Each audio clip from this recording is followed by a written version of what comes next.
Greetings, fellow humans. My name is Alistair Lord and I am the Renaissance Yorkshireman. So today, here we are at Wat Mo Kham Tuang in the old town of Chiang Mai. And the reason I've come here today, two main reasons.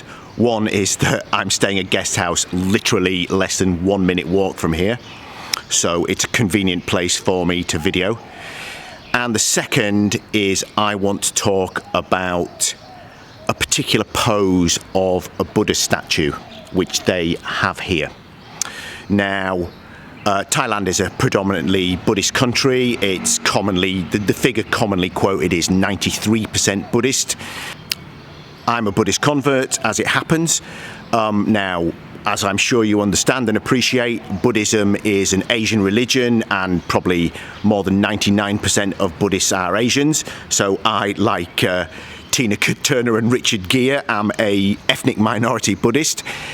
Anyway, I'm very interested in this particular Buddha statue. Now, in Thailand, and indeed any Buddhist country, there are, I think, 8 classic Buddha poses, and they all have a slightly different symbolism. Or they are depicting a different aspect of the life of the Buddha. So this is the statue in question.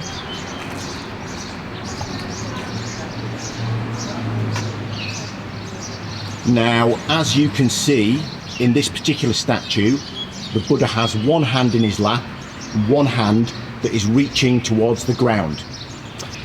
This particular pose is symbolic of the moment of enlightenment of Siddhartha Gautama, the historical Buddha.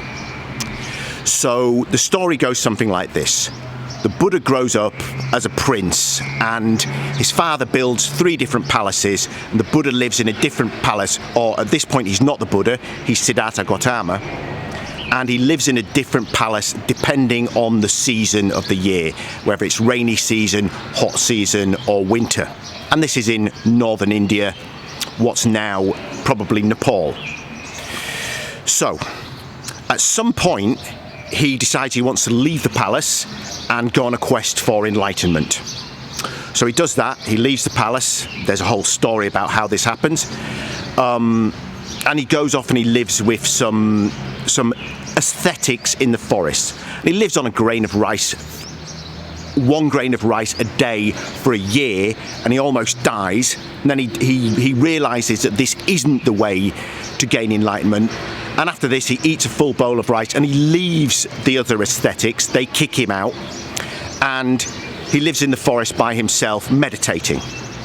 Anyway, so he's been living this life for somewhere between 6 and 7 years, and he realizes that he's close to enlightenment, and he decides that he's just going to sit and meditate until either his body expires and he dies, or he becomes enlightened. So he finds this Bodhi tree, and the Bodhi tree is considered sacred in Buddhism for this very reason, that the Buddha became enlightened under a Bodhi tree. He finds this Bodhi tree and he sits under it and he starts meditating.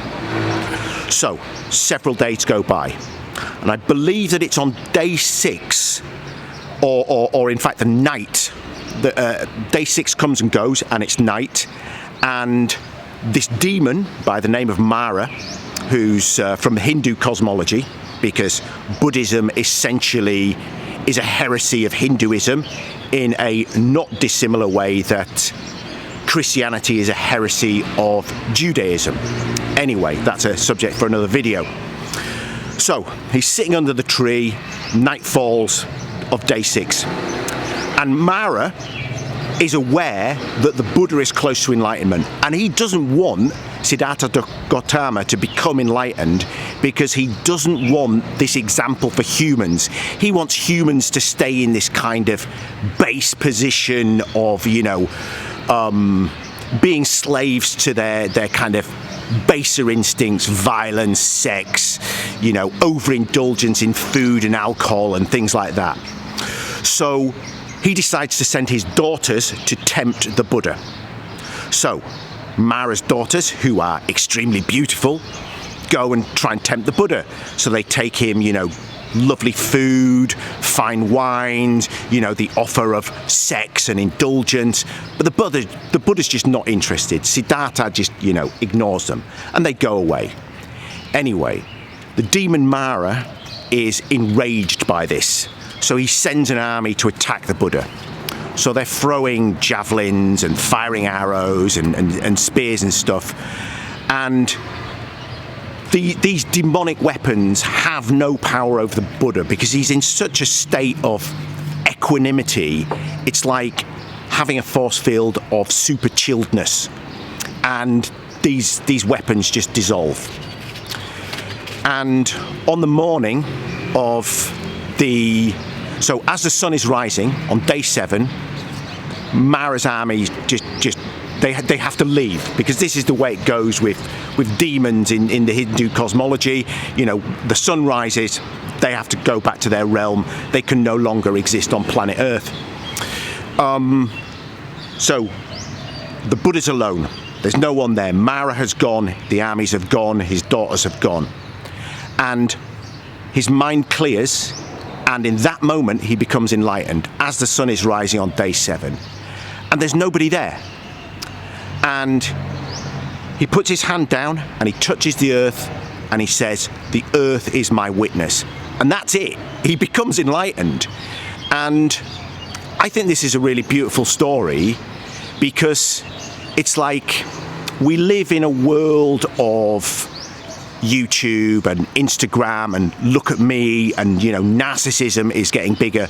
But in this case, it was like there was no one there to witness it, and it was not important. The important thing was that he gained enlightenment, and then he went out teaching meditation and the Eightfold Noble Path, you know, a different way to live other than materialism. The earth is my witness, and that's it. So, thank you for giving me your time today. If you liked the video, like and subscribe. If you didn't like the video, well, thank you for bearing with me and giving me your time today. Peace.